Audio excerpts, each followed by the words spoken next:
इस सारे सेंटेंसेज में डांसिंग का इस्तेमाल हुआ है। My brother is dancing, my hobby is dancing, I like dancing.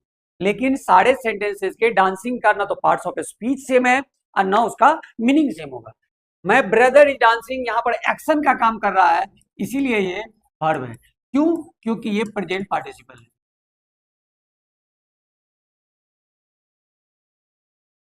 क्योंकि उसका भाई जो है, किसी का भाई है, वो नाच रहा है। माई ब्रदर इज डांसिंग यानी मेरा भाई नाच रहा है, इसका मतलब एक्शन हो रहा है, तो ये प्रेजेंट पार्टिसिपल हो गया।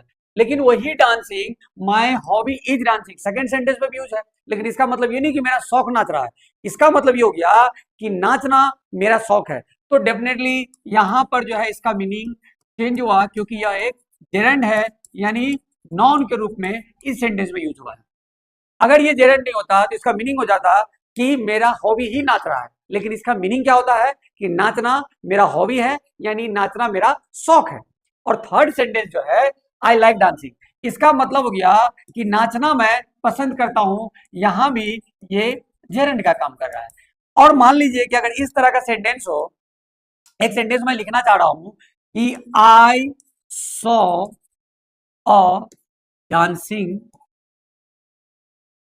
गर्ल, मैंने नाचते हुए लड़की को देखा। यहां भी डांसिंग है, लेकिन लड़की क्या है, यहां पर ये नॉन है। और नॉन के बारे में कुछ क्या कह रहा है कि लड़की कैसे स्थिति में देखा उसने, तो नाचते हुए स्थिति में। तो डेफिनेटली यहां पर ये एडजेक्टिव का काम कर रहा है, यानी लड़की को देखा, लेकिन नाचते हुए लड़की को देखा, तो डेफिनेटली नॉन के बारे में कुछ कह रहा है, इसीलिए क्या हो गया, एडजेक्टिव हो गया। यानी आपने देखा होगा कि एक्चुअली यहां भी डांसिंग है, यहां भी डांसिंग है, और यहां भी डांसिंग है, लेकिन सारे डांसिंग जो है वो सेम पार्ट्स ऑफ स्पीच का काम नहीं कर रहा है। तो डेफिनेटली डांसिंग वर्ड तो है, लेकिन हर एक जगह उसका अलग अलग मीनिंग है। यानी आपको दिमाग में रखना होगा कि वर्ब एंडिंग इन आईएनजी, अगर वर्ब आईएनजी से एंड कर रहा हो और नॉन की तरह सेंटेंस में यूज हो, तो उसको हम क्या कहेंगे, वो क्या बन जाएगा, ये बन जाएगा जेरेंड। अगर V1 plus ING actually verb होगा, लेकिन अगर ये आईएनजी किसी नॉन के बारे में कुछ कह रहा हो, तब ये एडजेक्टिव बन जाता है, तब वो वर्ब नहीं रहेगा। यानी I saw a dancing girl, यानी नाचती हुई लड़की को मैंने देखा। कोई कहेगा कि मैंने खाते हुए लड़का को देखा, कोई कहेगा मैंने सोते हुए इंसान को देखा। तो ये सारे के सारे यानी नॉन के बारे में कुछ कहेगा, तो वहां V1 प्लस आईएनजी एडजेक्टिव बन जाएगा। इसको ध्यान रखना है।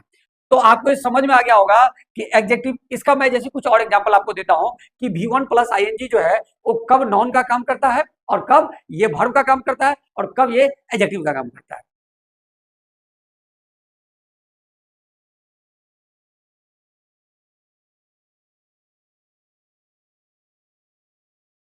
अगर हम ये लिखे कि walking is a very good exercise, यानी टहलना जो है बहुत अच्छा एक्सरसाइज है। अगर ये वर्ब होता तो इज के बाद होता, न कि इज के पहले होता। अगर मैं ये लिखूं कि आम वॉकिंग इन द फील्ड, अब ये यहाँ वर्ब का काम कर रहा है, यानी ये प्रेजेंट पार्टिसिपल है, ये वर्ब का काम कर रहा है। यहाँ पर हम इसको अब नॉन नहीं कह सकते, क्योंकि इजे मार वाज वेयर एक्चुअली वर्ब के बाद भी और प्लस आईएनजी है और ये एक्शन का काम कर रहा है, इसीलिए यहाँ पर वर्ब होगा। लेकिन यही वॉकिंग इसमें जो सेकेंड फर्स्ट सेंटेंस है, जहां पर ये जेरेंड यानी नॉन का काम कर रहा है, इसीलिए इज के पहले वॉकिंग है, इज के बाद नहीं है। और यहां अगर इज एम आर के बाद वॉकिंग यूज हो गया तो यहाँ पर वर्ब का काम कर रहा है। लेकिन फर्स्ट सेंटेंस में वॉकिंग के बाद इज है, तो डेफिनेटली वॉकिंग का मतलब हो गया कि टहलना एक बहुत अच्छा अभ्यास है, एक्सरसाइज है। ये अभ्यास हमें करना चाहिए, क्योंकि जितने आप टहलेंगे, आपने कहावत सुना होगा कि चलोगे तो चलते रहोगे। तो डेफिनेटली इसीलिए कहा गया walking is a very good exercise, यानी अगर आप वॉक करते हैं तो बहुत अच्छा एक्सरसाइज होता है। तो डेफिनेटली अगर ये वॉकिंग वर्ब नहीं होता, एक्चुअली यहाँ पर अगर ये वर्ब होता तो इज के बाद लगा दिए, वर्ब नहीं है, इसीलिए इज के पहले यूज हुआ जेरेंड के रूप में, नॉन के रूप में, और इसके अकॉर्डिंग यहाँ पर वर्ब का इस्तेमाल हुआ जो इज है। तो अब आपको समझ में आ गया होगा। अगर इसी तरह से मैं अगर एक एग्जांपल और एडजेक्टिव रूप में आपके सामने दूं, अगर मैं आपको एक एग्जेक्टिव का एग्जांपल देता हूं कि she saw she saw a dancing boy, या आप ये भी लिख सकते हैं शी सॉ और सिंगिंग बॉय, जो भी लिख सकते हैं आप। कोई लड़की है जो नाचते हुए